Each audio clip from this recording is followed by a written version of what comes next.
Hey, welcome to another Buckeye Review news update. I'm happy to bring to you a candidate who's running for 33rd District, Robert Hagan. Before he speaks, I just want to real quickly remind the audience, number one, we thank you for watching.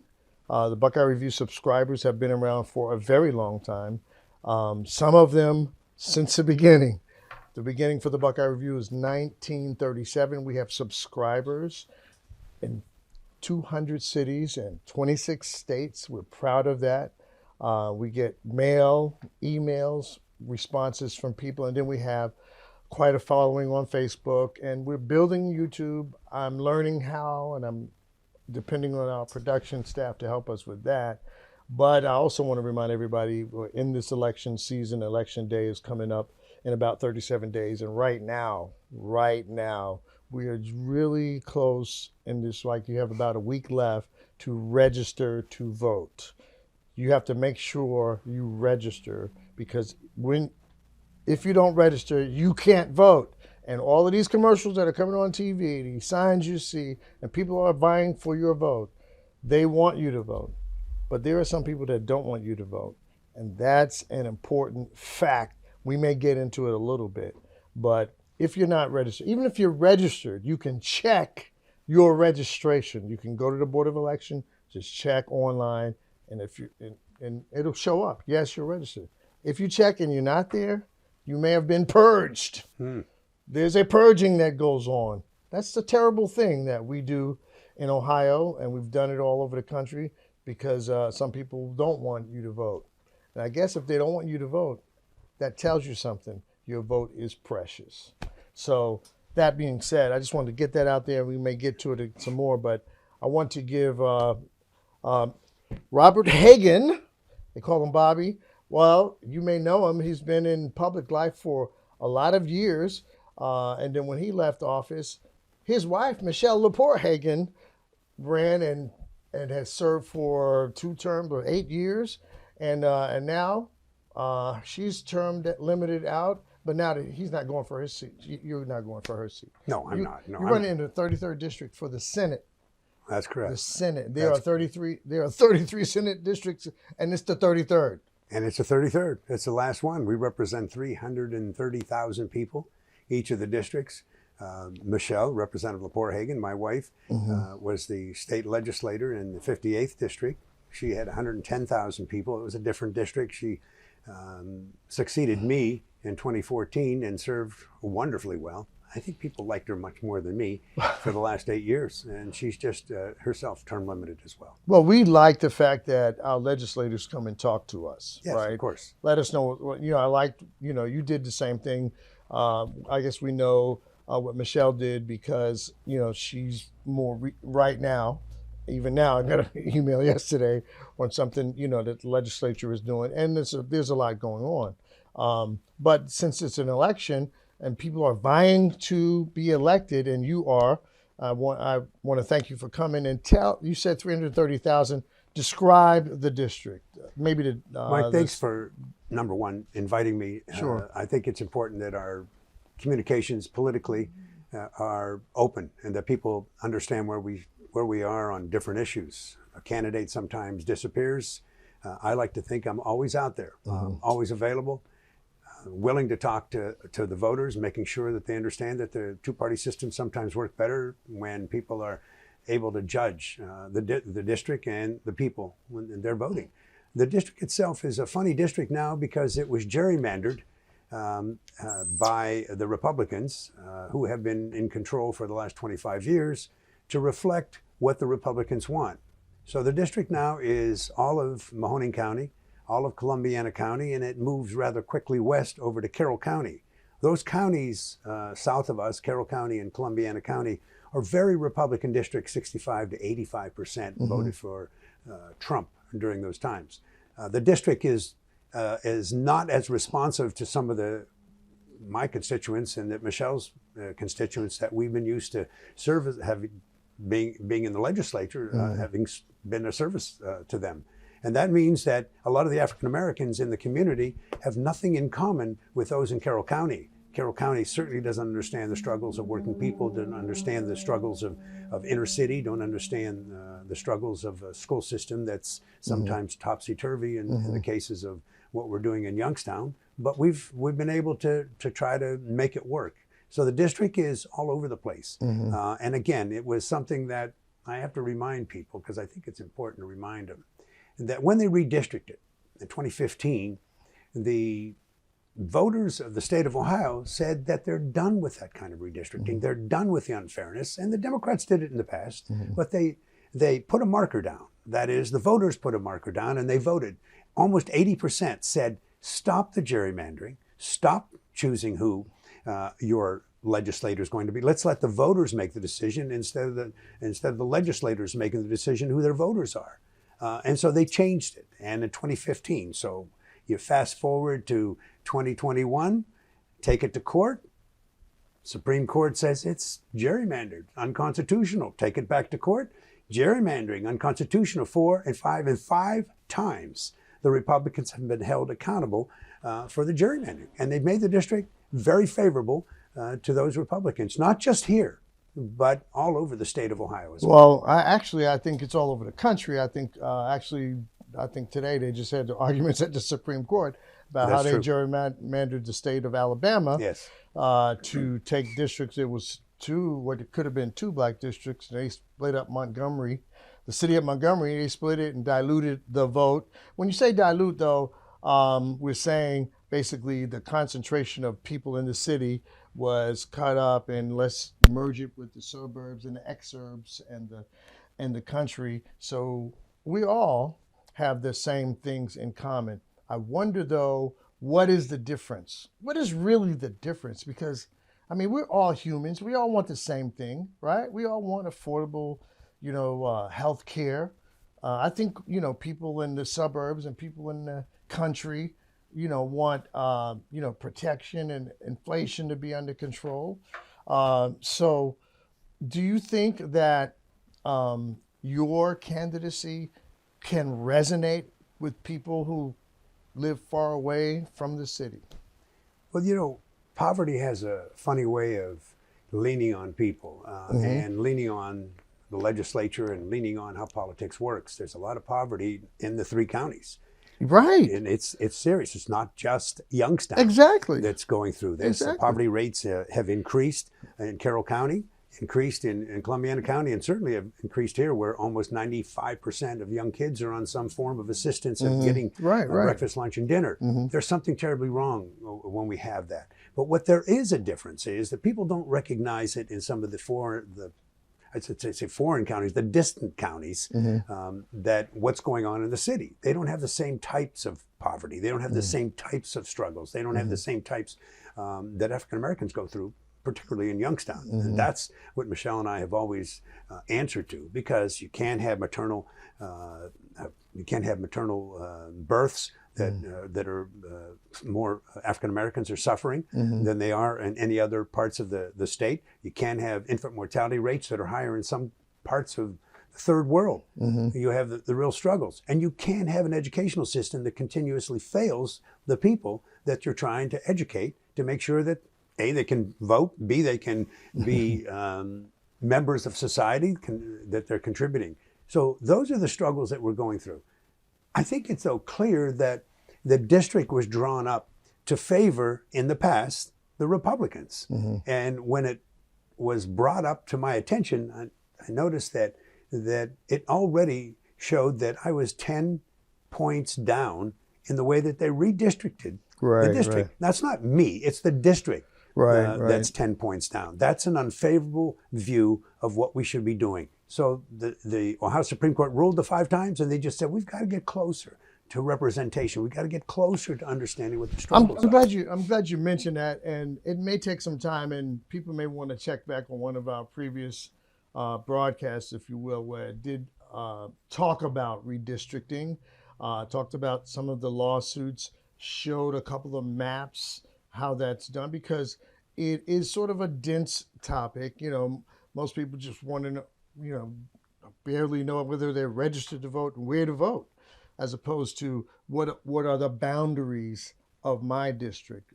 and what has changed with the 33rd district, or that they are 33 and 99, and the fact that the party of, and I should say, I'm a nonpartisan, right?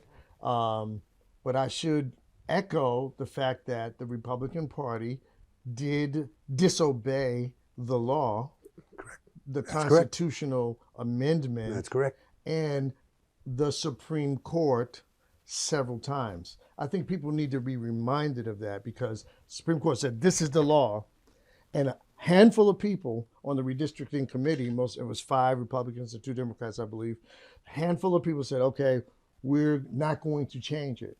And time basically ran out. And so they said, okay, we have to live with these maps because the election is coming up and we can't make you do it. And I actually remember I asked this all the time. Maybe not be a fair question to you, but I asked it to, to justices and to lawyers. Say, what is it when the legislature, the lawmakers, what happens when the lawmakers break the law? What is the recourse for regular folks that just want to live a normal life and, we're expected to obey the law. And here the lawmakers became the lawbreakers. That's not a soap opera or a soapbox statement, because that's clearly what occurred. No, Michael, it's Lady Justice being slapped in the face. Mm-hmm. It's not fair when justice is only applied to those individuals that that are Democrats, that are a part of a certain part of our society, that they inflict that type of pain and justice. When you get into the legislature and the Republicans are saying, we can thumb our nose at the Supreme Court. We can get around that. Well, they can't, and they did thumb their nose, and they ignored it. And they depended on the fact that they were more on the. I think that's what's happening in Alabama right now. That's right. They're at the U.S. Supreme Court, so they've gerrymandered their districts and said, okay, we're not going to change it. And they appealed to the Supreme Court. Well, the Supreme Court is fairly conservative, but I wonder, maybe you can help me. What does that mean when you say people are conservative? Because the conservatives voted against extra money for families with children. Now, Columbiana County, Carroll County, I'm sure they have families with small children who benefited from that bill, and then they cut it off. I'm not clear about why and how they vote against their own interests. Right, I guess I can't ask you to tell you why they did what they did. But yeah. I think it's an important question to at least ponder, because we're talking about, the legislature is for all of the people. It's not for, okay, well, you live in the city, you get something different. Your taxes are different because you live in a different county. That's correct. I mean, we all, want the same thing?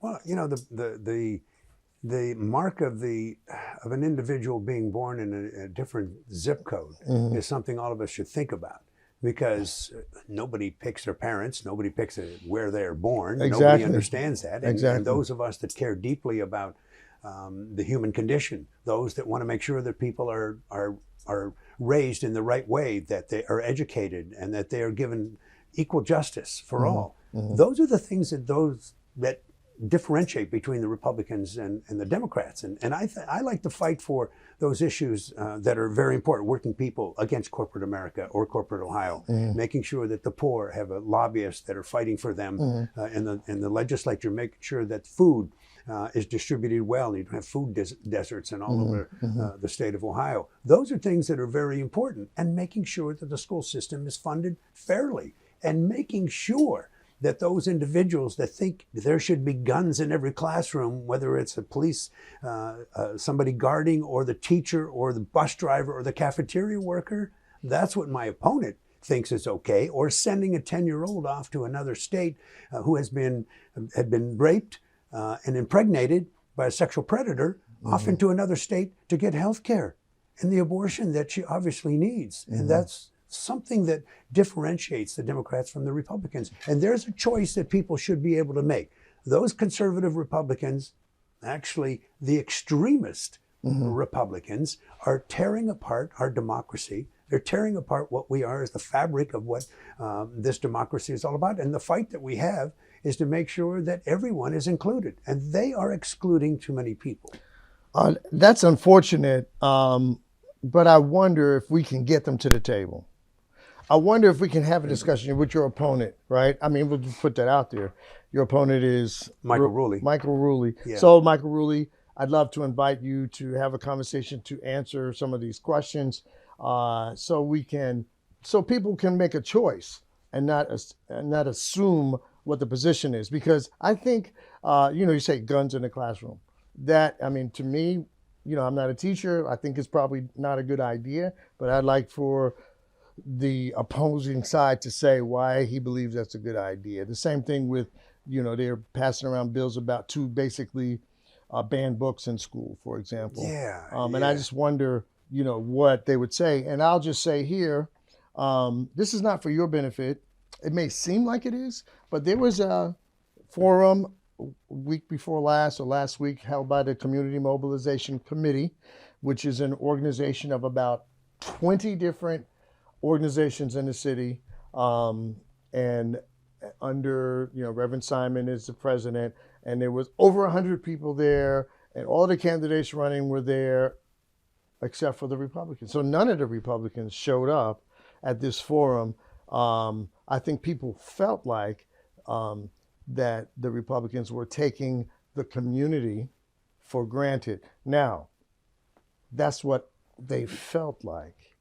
Now, if there's a different answer, please come and tell us. Let's have a conversation. I think it's important. I noticed I was there, and I think it was important. And like I said from the beginning, I go to every single invitation that I can relative to the running for the state senate. I think it's important, but I also think it's important to point out the fact that you're exactly right. The Republicans have gotten some message to not attend any of the candidate forums, not to attend any. I got the Nurses Association endorsement. He didn't show up. I got the OEA endorsement. He didn't even show up. I got the Ohio teachers endorsement. He didn't show up. The local Teamsters organization, he didn't even show up. So he's not showing up. They're not showing up to give people the choice. Who is saying what? And as you had just said, invite them on. I've asked for a debate multiple times because I think, again, it's important that people can make the decisions on how I feel and how I would vote and how he has voted in the past. And I'm open to that. But Michael, if you can get him on, I certainly would be glad to sit here with him because as far as I'm concerned, he's hiding. The only thing he's ever done is he put stuff on Facebook faking that I've walked into a store. I would never walk into his store ever. It's a non-union store. I'm a strong labor guy. Okay. I would never walk into that store. And secondly, it wasn't me. I've never been in there. And he's claiming that it was me and that I harassed some of his customers. It's a lie. Now, I would like to sit across from him and say, Michael, explain to everyone out there exactly the lie that you've told. And you also said that your father and your brother were there as well, to question this so-called guy that apparently looked like me. So I don't want this to seem like one-sided, even though it is one side because we only have one, right? We don't have your opponent here. So, but I do want you to be able to tell people why. I mean, tell a little bit about your history and why you want them to vote for you. Thanks, Michael. I did serve for 28 years in the Ohio legislature, and I did focus on the issues that were important to my district. My district really struggled. Youngstown had a medium income of less than $35,000 a year. We were struggling without health care. I introduced universal health care the very first year that I became a legislator. I fought for working men and women because I think that their struggles after losing 50,000 jobs over the last 35 or 40 years here in the Valley, we needed to take care of people that needed that help. I also know that when you lose the money, you also lose the opportunities for funding for education. And I fought desperately to make sure that the case that went before the Supreme Court, again, I was part of that. Saying that we needed to fund the school system in a fairer way. They're still not doing Was that DeRolf? That was DeRolf. Oh my goodness. Yeah, that takes me back. I've been around for that long and they still haven't done the Republicans have ignored that. Now look, I get it. I don't want you to be partisan and I'm not trying to do that. But the fact is, if that empty chair that I keep running into with the empty suit that Rulli seems to think he can walk in, continues to hide, I get that opportunity to talk about people who talk about him. I'm willing, I'm able, and I'm anxious to sit across and talk about how I will continue to fight for working men and women, to fight for the struggles of Youngstown and the poor in the cities of Lisbon and Minerva and the other parts of Carroll County. I understand that. I understand their struggles. That's what I did for 25 years. That's what I'll continue to do when I'm reelected, by the way, because I think it's important to people remember. Clearly, you've been around. You've been around for. I have been around, and you have a good name. I mean, you have family members. I mean, Hagan. I was driving down the highway. It was like Hagan Expressway. What was that? Oh yeah, that was. Was that your relative? That was my father. What? You know, my father was. He was born on the east side of Youngstown. Okay. And he moved over into Trumbull County and became a Trumbull County commissioner. Okay. And he and I were the only father and son. He was elected to the legislature. He and I were the only father and son to serve in the legislature together. That's some history there. Look now, at I have that. 13 brothers and sisters, Michael. So finally, when I had him alone, he remembered my name. he was a great guy, and he was uncompromising. And he knew exactly the fights that were the struggles that were important. And he and my mother marched in the civil rights movement, implored us to remember who we are and where we came from. And those are the things that make the candidate or the politician who they are. And I can't ever deny the fact that Michelle did an incredible job. Representative Lepore Hagan did an incredible job making sure that she was servicing as a representative, servicing the district. She did a great job. And it's a hard act to follow because I realize more people like her than they do like me because I'm a little bit abrasive sometimes. Well, no, I mean, when you mention it, you know, you mentioned your dad and you know, so there's a name recognition there, right? People knew him and, you know, Sure. knew your name. And so when your wife ran, it was the same name. So whether they knew her personally, they knew the name. I remember there was, you know, that's happened before. I remember earlier, you know, I'm speaking to Commissioner Carney, you know, and I remember him sharing, he would have never become commissioner had his dad not been commissioner. That's true. And, you know, so that family name is pretty good. Yeah. I mean, you know, the Bible says a good name is to be treasured far above rubies. Yes, but I must correct you. Michelle is Lepore Hagan. She held on to that Lepore part of her life, and she's Lepore Hagan, and she's actually reminded two speakers, I think, that she served under, to when she got up to speak, they would say Representative Hagan. She goes, it's Representative Lepore Hagan. Okay. And I think it's important because it's an identity issue. Exactly. She makes people understand she's different, although her votes are very similar. We grew up together. I mean, you know, we're married for the last 38 years. We understand each other and we understand the fights. Well, you mentioned identity. So the 33rd district, because of redistricting, the identity shifts with each 10 years and things are changed. The identity of the district changes, even though the 33rd, the anchor of it is the city of Youngstown. Sure. Right. So that becomes important for city dwellers because it's probably the most populated municipality of the 330,000, even though it's shrunk, right? I can't impress upon you and the people that are watching and listening to us the importance of the African American voter turnout, because we can actually win this with that voter turnout in the African American community. That's big, and that sends a strong message to the elected official. That would be me. To understand who I'm supposed to be representing in the struggles and paying close attention to those struggles and making sure that we identify and take care of it. I think it's very important because we're not getting the voter turnout that we have. I think that diminished attention to politics is critical to the survival of democracy. I think it's critical to make sure that we can work together and eventually understand that there's a struggle going on, and it's from the top to the bottom, from Trump all the way down. And there's an attack on our democracy. There's an attack on justice. And we, even at this level, have to talk about it. I remember one of the reporters asked me, you talk a lot about the federal level and democracy at the federal level. I said, democracy has an application to us here, right here in Youngstown. Right. You know, right in this ward when he was interviewing me. And I think it's important that people understand that. It's a fight we all have to make together. Well, I want to wish you luck. I want to thank you for spending some time with us. Let me remind everybody that Mike Rulli, the current incumbent, is invited to come and answer the same questions I'll give them the same time fair to speak to the public, to speak to the district, and answer the questions. We're just here. This is Bob Hagan. I appreciate you coming. I'm Dr. M. Mike McNair of the Buckeye Review. Stay tuned. Make sure you check your registration. What I will do is I'm going to invite the Republican Party chair for the county to see if he'll come on to speak to maybe not just one Republican candidate, but all of the ones that seem to be avoiding a debate or a conversation.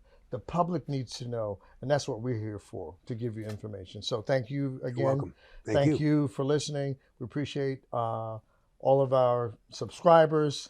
I want to encourage you to make sure you're registered, make sure you vote, because it's important. Pick up a local copy of the Buckeye Review, a newsstand near you, or you can see it online or on Facebook or something like that. Anyway, thanks again. Peace out. Love you a lot.